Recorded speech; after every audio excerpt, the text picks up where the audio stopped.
பிரேதம் எரிஞ்சிட்ருக்குன்னா அதில் வந்து ஒரு ரொட்டி தட்டுவாங்க. அந்த ரொட்டியை தட்டினா நீங்கள் 300 ரொட்டினாலும் தின்னுருவீங்க. ஃபஸ்ட்டு தலை கீழே விழுந்துடும், 2 கை விழுந்துடும், 2 கால் விழுந்துடும். இந்த மாவு பிடிச்சா எப்படி உருவம் பண்ணுவோம். உங்களுக்கு பிரசாதம் அப்போ நான் உங்களுக்கு தரேன், இதை எடுத்து இந்தாங்கன்னு. இதை நீங்கள் வீட்டுக்கு கொண்டு போகிறதோ சாப்பிட்றதோ அது உங்கள் விருப்பம், வற்புறுத்துறது கிடையாது. தன்னை அர்ப்பணம் பண்ணக்கூடியவங்க. இப்படி ஒரு ஆளை தேர்வு செய்து எனக்கு அப்புறம் ஒரு ஆளை மகாமண்டலேஸ்வரையா ஆச்சாரியாவோ உருவாக்கிட்டு நான் ஜீவ சமாதி ஆகிடுவேன். இல்லைன்னா ஜெல் சமாதி, அக்னி சமாதி, மண்ணில் சமாதி, இப்படி சமாதி ஆனதுக்கப்புறம் என்னுடைய உறுப்பில் ஒரு உறுப்பு எடுத்து சாப்பிடுவாங்க.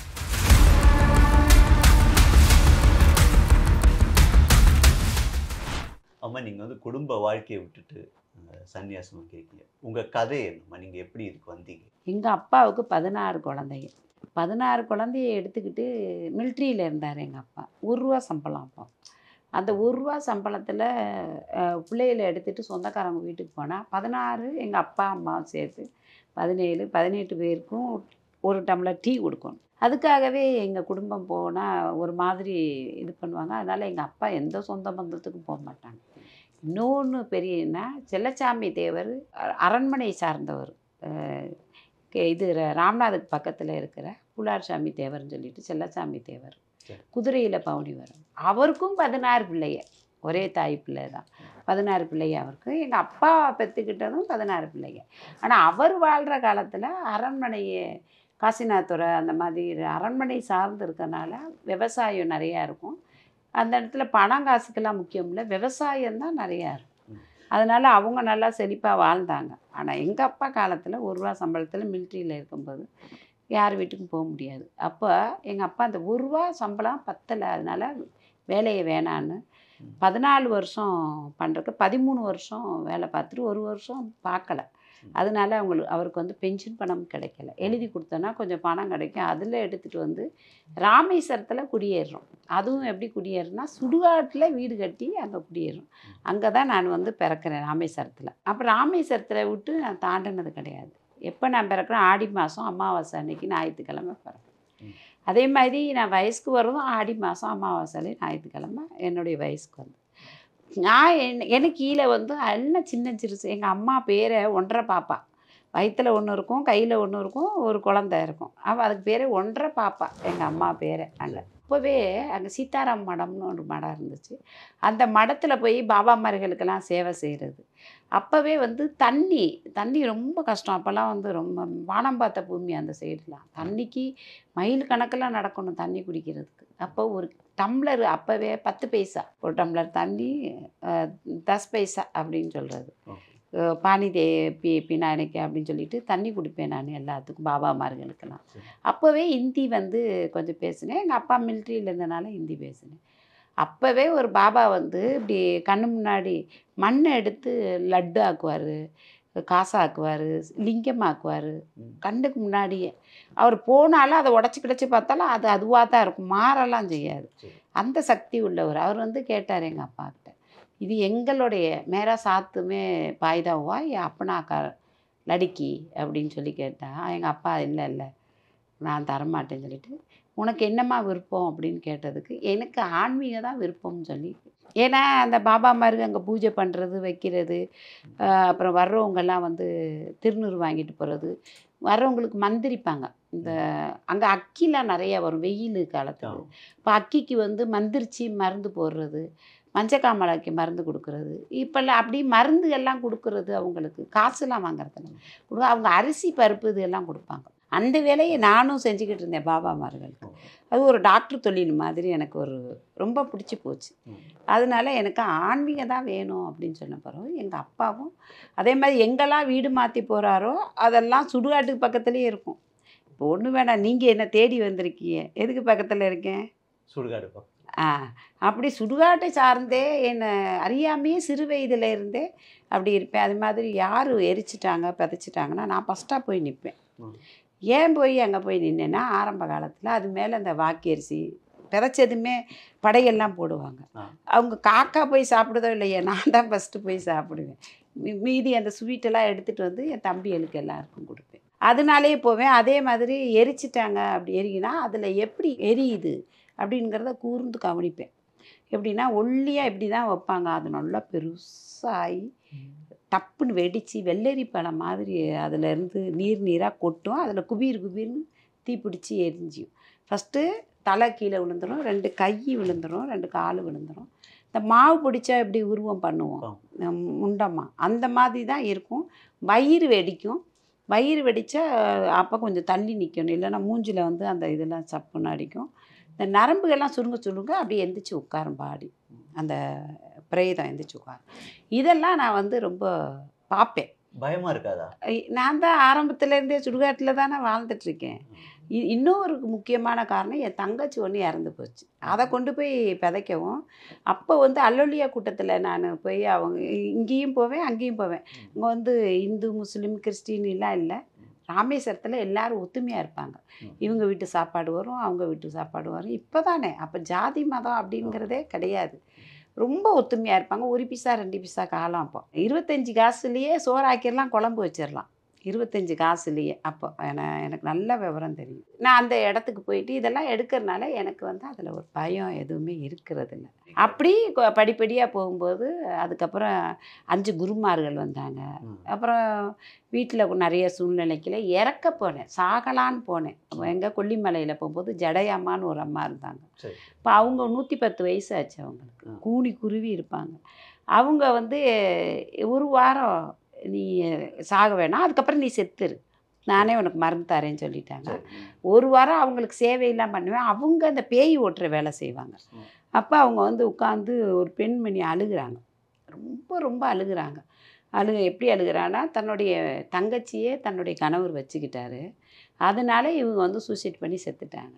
இப்போ தங்கச்சி என்ன பண்ணுறாங்க, தான் 2 குழந்தையும் வேலைக்காரியாக வச்சுக்கிட்டாங்க, சந்தோஷமாக வாழ்ந்துட்டுருக்காங்க. இவங்க இந்த குழந்தைகளை துன்புறுத்துறாங்க.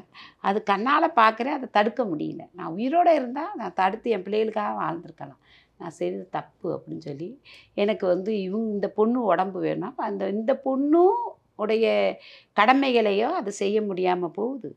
அப்போ அந்த பொண்ணுடைய இதுவும் பைத்தியம் பிடிச்சி தெரியுது. ஆக இந்த உடம்பை விட்டு நீ விலகுன்னு சொல்லி அழுதுகிட்டு விலகுது. அப்போ நான் கண்ணால் பார்த்துட்டு நான் சொன்னேன், எனக்கு உத்தரவு கொடுத்தாங்க, இப்போ நீ சாகுறியா? அப்போ நான் சொன்னேன், இல்லை இல்லை, இனி நான் சாகலை, இனி எதுக்காக பிறந்தோன்னா பிறருக்காக நான் வாழ்கிறேன்னு. அங்கே வந்து சங்கல்பம் பண்ணிவிட்டு தண்ணியை எடுத்துகிட்டு சங்கல்பம் பண்ணணும், சத்தியம் பண்ணணும். ஏன்னா நம்ம இறக்கும்போது அதுக்கு மீறினா நம்ம கொடூரமான ஒரு மரணத்தை சந்திக்க வேண்டியது வரும். அந்த சத்தியம் பண்ணிவிட்டு எனக்கு தீட்சை கொடுக்குறாங்க. ஃபஸ்ட்டு குரு அவங்க. ஆனால் நான் அதிகமாக குருவாக நினைக்கிறது என்னுடைய அப்பாவை. ஏன்னா அவர் என்னை வந்து என்னுடைய இஷ்டத்துக்கு கொண்டு வந்தார். அதனால என்னுடைய அப்பா தான் ஃபஸ்ட்டு குருவாக நினைக்கிறது, அந்த அம்மா 2வது குரு. ஆனால் உலக பார்வைக்கு அவங்க தான் வந்து. அதுக்கப்புறம் காசி போயிருந்தேன். அந்த அம்மா ஜீவசமாதியான பிறகு மூலிகையை வச்சு யாராருக்கு எப்படிப்பட்ட நோய் புண்ணு சாக கிடக்கிறவங்க அவங்களெல்லாம் காப்பாற்றலாம் அப்படிங்கக்கூடியதை அந்த அம்மாக்கிட்ட இருந்து கற்றுக்கிட்டேன். அதே மாதிரி கொடூரமாக பேய் பிடிச்சி இருக்கிறவங்க, மனநிலை பாதிக்கிறவங்க அவங்கள எப்படி காப்பாற்றுறது அப்படிங்கிறதையும் கற்றுக்கிட்டேன். அது மாதிரி மனநிலை பாதிக்கப்பட்டவங்கள 350 பேர்கிட்ட கும்பகோணத்தில் வச்சு பார்த்துட்ருக்கேன் நான். இப்போ காசி போயிருந்தேன். காசி போயிட்டு அங்கே கண்டோபாபான்னு இருந்தாங்க. பிரேதத்துக்கு கூட எப்படி வசியப்படுத்துறது, பிரேதத்துக்கு எப்படி முத்தி அளிக்கிறது, பிரேதத்துக்கு ஆத்மா சாந்தி பூஜை எப்படி பண்ணுறது, திலகமம்மா எப்படி பண்ணுறது அப்படிங்கிறத கற்றுக் கொடுத்தாரு அவர். கண்டபாபா இந்த பிரேதம் மேலே பூஜை பண்ணுறாங்க வைக்கிறாங்க இல்லையா, எல்லாம் முக்கால்வாசி அது குரு மூலியமாக தான் ஒன்று கற்றுக்க முடியும். நீங்கள் என்ன தான் கலெக்டர் ஆகினாலும் உங்களுக்கு குரு இருந்தால் தான் நீங்கள் கலெக்டர் ஆக முடியும். நீங்களாக கலெக்டர்னா அது செல்லாது.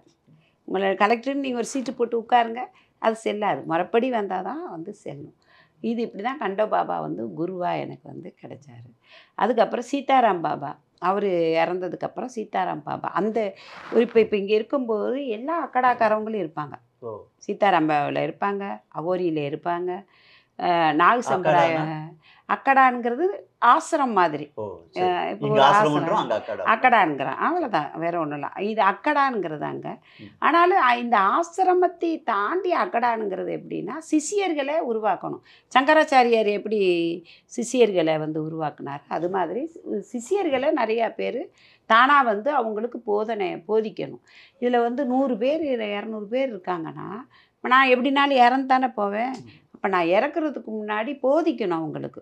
ஆச்சாரியல் மாதிரி அவங்களுக்கு போதிக்கணும். இப்போ நல்ல வழிகளை சொல்லும்போது, இப்போ ஸ்கூல்லேயே வந்து ஒரு 50 பிள்ளை இருக்குன்னு வைங்க, அதில் 2 பிள்ளை தான் தேர்ச்சி ஆகும். இப்போ இத்தனை பேரில் யார் தேர்ச்சி பெறுறாங்க? யாகத்தில், யோகத்தில், தியானத்தில், சக்தியில், பக்தியில், மற்றவங்களுக்கு சேவை செய்யக்கூடியவங்க, தன்னை அர்ப்பணம் பண்ணக்கூடியவங்க, இப்படி ஒரு ஆளை தேர்வு செய்து எனக்கு அப்புறம் ஒரு ஆளை மகாமண்டலேஸ்வரையா ஆச்சாரியாவோ உருவாக்கிட்டு நான் ஜீவ சமாதி ஆகிடுவேன். இல்லைன்னா ஜெல் சமாதி, அக்னி சமாதி, மண்ணில் சமாதி, இப்படி சமாதி ஆனதுக்கப்புறம் என்னுடைய உறுப்பில் ஒரு உறுப்பை எடுத்து சாப்பிடுவாங்க. யார் சாப்பிடுவாங்க? எல்லாரும் சாப்பிடக்கூடாது. யார் வர்றாங்க அடுத்த ஸ்தானத்துக்கு அவங்க தான் சாப்பிடணும். ஆனால் இப்போ எல்லாரும் சொல்லிக்கிறாங்க நான் சாப்பிட்றேன், நீ சாப்பிட்றேன். அது தவறு. இதனாலேயே வந்து அந்த பிரேதங்களை சாப்பிட்றாங்க அப்படின்ற ஒரு அதெல்லாம் தவறான விஷயம். இதுதான் முறை. இது மகாபாரதத்திலேயே இருக்கு. அடுத்து வரவங்க வந்து அவங்க தான் சாப்பிடணும், வேற யாரும் சாப்பிடக்கூடாது. மகாபாரதத்திலேயே இருக்கு. அவங்க ஒரு சுண்டு வரல சாப்பிடணும்னு சொல்லிட்டு. சரியா? நீங்க பார்த்துருக்கீங்களா அப்படி சாப்பிட்றது? எனக்கு கொடுத்தாங்கல்ல, நான் எனக்கு தீட்சை பண்ணும்போது எனக்கு கொடுத்தாங்க இல்லையா, நான் வாங்கி வச்சுட்டேன், நான் சாப்பிடல.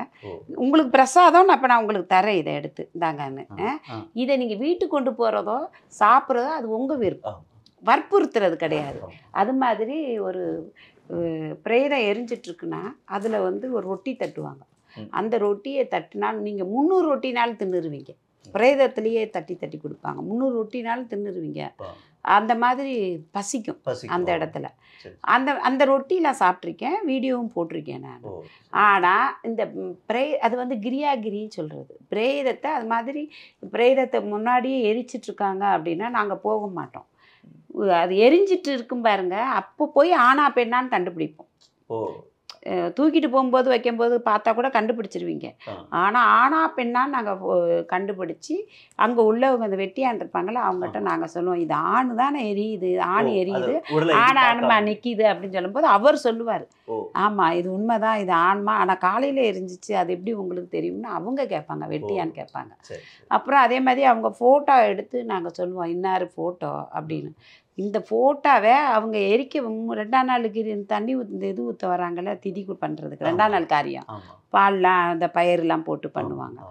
அவங்கக்கிட்ட இந்த ஃபோட்டோவை காட்டுவோம். அவங்களுக்கு இப்போ ஒரு வந்து 80 வயசில் இறந்துருக்காருன்னா ஒரு 50 வயசு 40 வயசில் உள்ள ஃபோட்டோவை காமிப்போம். ஃபோட்டோ எப்படி எடுப்பீங்க நீங்கள்? நாங்கள் அந்த ஆன்மாக்களுடைய உத்தரவுப்படி எடுப்போம். இது நான் காமிச்சிருக்கேன், யூடியூப்பில் போட்டிருக்கேன். ஆனால் அவங்க சொல்லுவாங்க இந்த ஃபோட்டோ உங்களுக்கு எப்படி கிடச்சிச்சு, எங்களுக்கிட்டே இல்லையே எல்லாமே, ஆனால் அவர் தான் இவர்னு சொல்லி அவங்க சொல்லுவாங்க. இப்போ நீங்கள் துற வாழ்க்கை வந்ததுக்கப்புறம் நீங்கள் வந்து பழைய குடும்பத்தை போய் பார்க்கறது உண்டா, இல்லை உங்களை மாதிரி சாமியார்கள் திருமணம் செஞ்சுக்கலாமா, உறவுகள் வச்சுக்கலாமா? எப்படி அங்கே தான் முடிச்சிடாங்களேம்மா, அப்புறம் உறவு எங்கம்மா இருக்கும்? உறவுகள் யாரும் ஆசையே வராதே. இப்போ ஒரு அந்த உயிர் நாடியை அறுத்தாச்சு, பிரேதத்து கூட சம்பந்தம் வைக்கணும்னா அந்த ஆண் உறுப்பு விரப்புத்தன்மை வேணுமில்ல, அங்கே எப்படி வரும்? ரெண்டாவது அவங்களுக்கு அந்த சிறுநீரகம் கழிக்கிறதே பெரிய விஷயம். அதில் அந்த மாதிரினா வலிகள் வந்துடும் அந்த இடத்துல, ஒருத்தவங்களுக்கு வீங்கி போயிடும், சில பேர் இறந்தே போயிடுவாங்க. அப்போ எல்லாத்துக்கும் சம்மந்தப்பட்டு தான் இதில் இறங்குறோம். இப்போ திருப்பி எப்படி அந்த எல்கைக்கு போவோம்? ஒன்றும் வேணாம், நீங்கள் சைவ சாப்பாடு சாப்பிட்றாங்க, அவர் மட்டன் சாப்பிட்றாரு, 2 பேரும் ஒரு ஹோட்டலுக்கு நுழையிறீங்க. நீங்கள் உங்களை அறியாமையே மட்டன் சாப்பிட்றவங்கள பார்த்துட்டு அருவருப்படுவீங்க, ஆனால் அவர் உங்களை பார்த்து அருவருப்பட மாட்டார். அது இயற்கையாகவே நம்ம அதை அறுத்ததுக்கப்புறம் நமக்கு தன்னை போல உடம்புல வந்துடும். இப்போ அதே மாதிரி இப்போ அகோரிகள் வைக்கிற பிரச்சனை, இந்த கஞ்சான்றது ரொம்ப மோசமான ஒரு இதுவாக எங்களால் பார்க்கப்படுது. ஆனால் அவங்க வந்து கஞ்சா புகைக்கிறாங்க, அது என்ன? நல்ல அது வந்து எப்படின்னா, இவங்க இந்த இப்போ அக்காடா விட்டுட்டு இவங்க தனித்தனியாக போகும்போது அவங்களுக்கு பல பாதைகளில் அவங்க பயணம் செய்ய வேண்டியது. ஒன்று அவங்க இந்த மாதிரி தவங்களில் புரியணும், இல்லை உங்களுக்கு 4 தலைமுறை சொல்கிறது, ஒரு ஏதாவது ஒரு கலைகளை மாயாஜாலம் மந்திரத்தெல்லாம் கற்றுக்கிறணும். இவங்க எதுவுமே கற்றுக்கலைன்னா இவங்க போகும்போது தங்கிறதுக்கு இடம் இல்லாமல் அந்த அரிக்கிப்பேடிங்கிறது அந்த கங்கா அம்மாவை வந்து கோதுமைன்னா அந்த மடி, அம்மா கங்கா அம்மாவை மடியை வந்து தலை சாய்ந்து தூங்குறதா நினைப்பாங்க. நானும் அங்கே கொசு, அந்த மாதிரி ஒரு கொசு, அதில் ஏதோ ஒரு சாமியார் அந்த காலத்தில் ஏன்னா அந்த ஊர் ஃபுல்லாக கஞ்சா செடி, எங்கே பார்த்தாலும் கஞ்சா செடி, அதை எடுத்து இப்படி தேய்ப்பாங்க, தேய்ச்சா கையில் தார் மாதிரி வரும், அதை இப்படி வலித்து அதை வந்து கஞ்சாவுக்கு மேலே அது ஒரு இதுவான், ஓ அது அந்த அந்த கஞ்சி செடியிலேருந்து புகைப்பாங்க. எடுக்கிறது புகைக்கிறது. அதனால அவங்களுக்கு தன்னை மறந்து கடவுளே நீயே கெதின்ட்டு உட்காருவாங்க. இது காலப்போக்கில் இவங்க அதை பயன்படுத்த ஆரம்பிச்சிட்டாங்க. அது வேற தவறு கடவுள் கிடையாது. கடவுள் வந்து கொடுக்கல இது. இவங்க அதை மருந்தாக பயன்படுத்தினவங்க அதே இப்போ வந்து கடவுளுக்கு பிரசாதமாக இது பண்ணிட்டாங்க. கடவுளை இவங்க பக்கம் இழுத்துக்கிட்டாங்க.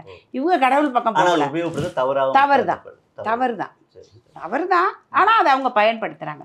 அந்த பக்கம் இதே இங்கே ட்ரெயினை விட்டு இங்கிட்டு வாங்க, போலீஸ் பிடிச்சி உள்ளே வச்சுருவாங்க. இந்த சைடுலாம் வர முடியாது. ஓ வீட்டுக்கு வேணால் நீ சிங்கமாக இரு, இங்கே வந்து ஆடத்தான் இருக்கணும். நம்ம நாட்டில் அவளை கண்டச்சாரு. பொதுவாக அந்த அகோரிகள் இந்த சாமியார்கள்லாம் வட இந்தியாவில் அதிகமாக இருக்கா நிர்வாண சாமியார்கள். ஏன் தென்னிந்தியாவில் அவ்வளோவா கிடையாது? இந்த தென்னிந்திய நம்ம நாட்டில் ஆசிரமம் வச்சுருக்கேன். இதுவரையும் அரிசியோ பருப்போ ஒரு உதவியோ அரசாங்கத்தில் இருந்து கொடுக்கல எனக்கு. எதுவுமே கொடுக்கல. ஆனால் அங்கே ஒரு அக்கடா துவங்கினால 300 பேர் 400 பேர் சாப்பிட்றதுக்கு கவர்மெண்ட்டே அரிசி பருப்பு கரண்டு எல்லாமே தந்துடுவாங்க. சாப்பிட்றதுக்கு தங்குறதுக்கு எல்லாமே தந்துடுவாங்க.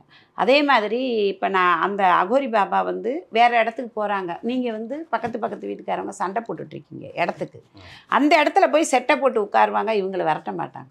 நீங்கள் ஆயில் வரையும் அதில் போய் உட்காந்துக்கலாம். எந்த இடத்துல வேணாலும் வீடு போட்டு ஒரு செட்டு போட்டு உட்காந்துக்கரலாம். இவங்க யாகத்தை வளர்த்துக்கரலாம். அந்த அதுமாதிரி ட்ரெயினில் நான் இதுவரையும் ட்ரெயினில் டிக்கெட் எடுத்ததில்லை. ட்ரெயின் டிக்கெட்டு வந்து இப்போ தான் நான் வந்து எடுத்துகிட்டு வந்தேன். ட்ரெயின் டிக்கெட்டு அங்கே எல்லாருக்குமே ஃப்ரீ. பாபாமார்களுக்கு ஃப்ரீ ட்ரெயின் டிக்கெட்டு. எங்கே வேணாலும் போகலாம். ஆனால் அதே டில்லியை தாண்டிட்டு இங்கிட்டு சென்னை பக்கம் வருதுன்னா டிடிஆர் வந்து நீ எந்த சாமியாராக வேணாலும் டிக்கெட்டை கூட இல்லை ஃபைனை கட்டி இல்லை போலீஸ் ஸ்டேஷன் நடனுப்பாங்க இந்த சைடு வந்தால். ஆனால் அந்த சைடு அப்படி கிடையாது. அதனாலேயே என்னமோ அந்த பக்கம். அதுவும் இல்லாமல் அங்கிட்டு வறுமை. ஒரு வேளை சோத்துக்கு. ஜெகநாத்பூர் போயிருக்கீங்களா? இல்லை. அங்கே வந்து சாப்பாடை தான் வந்து பிரசாதமாக அங்கே பண்ணுவாங்க. அதே மாதிரி கபில் முனிவர் தீர்த்தம் சொல்லிட்டு அங்கேயும் சரி சாப்பாட்டை தான். உண்மையிலே சொல்லப்போனால் ஆணும் பெண்ணும் முக்கால்வாசி பேர் ஆன்மீகத்துக்குள்ளே தான் அங்கே இருக்காங்க. இந்த பக்கம் அதிகமாக இல்லை. 1-2 பேர் இருக்கிறவங்களையும் இங்கே உள்ளவங்க சும்மா விடுறது கிடையாது. ஆனால் 1-2 பேர் இருக்கிறவங்களும் இங்கே வந்து கரெக்டாக இல்லை. கணவன் வச்சுக்கிறாங்க, மனைவி வச்சுக்கிறாங்க, பிள்ளை வச்சுக்கிறாங்க, அதெல்லாம் வச்சுக்கிறாங்க. அங்கே அப்படி இல்லை. கணவன் வச்சுக்கக்கூடாது, மனைவி வச்சுக்கிறக்கூடாது, எந்த சிந்தனையும் சொந்தம் பந்தம்னு இருக்கக்கூடாது. இப்போ இங்கே கலையரசன் ஒருத்தர் அகோரின்னு சொல்லிட்டு இருக்காரு. நீங்கள் பார்த்துருப்பீங்கன்னு நினைக்கிறேன். அது உண்மை அவருக்கு அகோரி தானே? அவர் வந்து மன வழியில் போய் சேர்ந்தது. அவர் யாரும் குரு தேவையில்லைன்னு சொல்லிட்டார். குரு திச்சையும் இல்லை, அவர் எந்த அக்கடாவிலையும் சேரலை.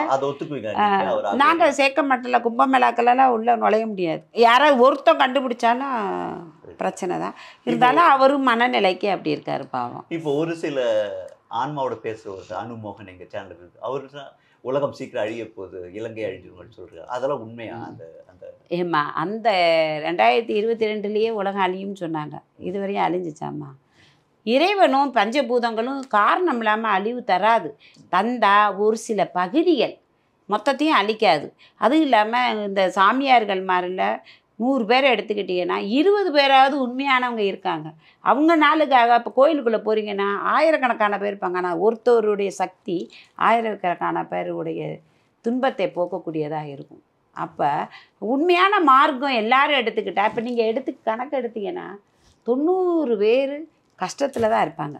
ஆனால் 10 பேர் தான் சந்தோஷத்தில் இருப்பாங்க, புண்ணியவான்கள். ஏன் நீங்கள் உங்கள் அம்மா அப்பா நீங்கள் தேர்வு செய்தால் நீங்கள் பிறந்தீங்க. நான் எங்கள் அம்மா அப்பா தேர்வு செய்தால் நான் இந்த பிறந்தேன். ஏன் நான் மினிஸ்ட்ரி வீட்டில் போய் பிறக்கக்கூடாதா? கர்மாவின் பதிப்படி இன்றைக்கி நான் என்ன விதைக்கிறேனோ நாளை நான் அதையே அறுவடை செய்ய வேண்டும். இப்போ நீங்கள் 26ஆம் தேதி வந்து சமாஜ் நிலையில் அருளாக சமாதி நிலை என்ன? சமாதினா போகிறேன் நான் கேள்வி வரைக்கும் இறக்குறதுன்னா நீங்கள் சமாதி நிலைனா இப்போ கடலில் வந்து 12 மணி நேரம் இருக்கேன்னா சமாதி நிலையில் அப்படி படுத்தே இருப்பேன். அது ஒரு சமாதி நிலை, ஜெல் சமாதி நிலைன்னு அர்த்தம். இது வந்து மண்ணில் வந்து இதுவரையும் அமைக்க வச்சுட்டு பார்க்குறவங்களுக்கு வேணால் கேலி கிண்டலாக இருக்கலாம்.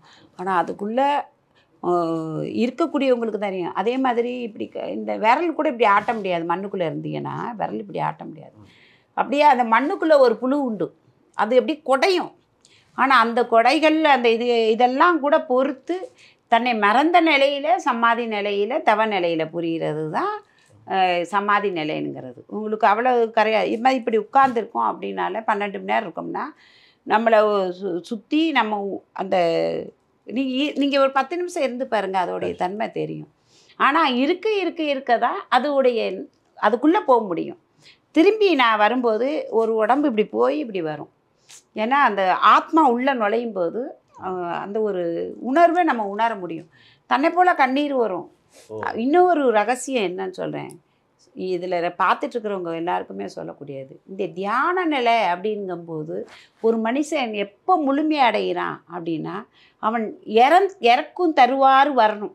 எப்படி அப்படின்னா இந்த உமிழ் நீர் வந்து இப்படி இறங்கும், அது அப்படி இதோட அரெஸ்ட் பண்ணணும். மூலாதாரம், சுவாதிஷ்டானம், மணிப்புரம், அநாதகம், விசும்பி, ஆக்கினை, துரிதம், துரியாயுதம், சக்தி களத்தை வெல்லக்கூடிய இதை அரெஸ்ட் பண்ணணும்.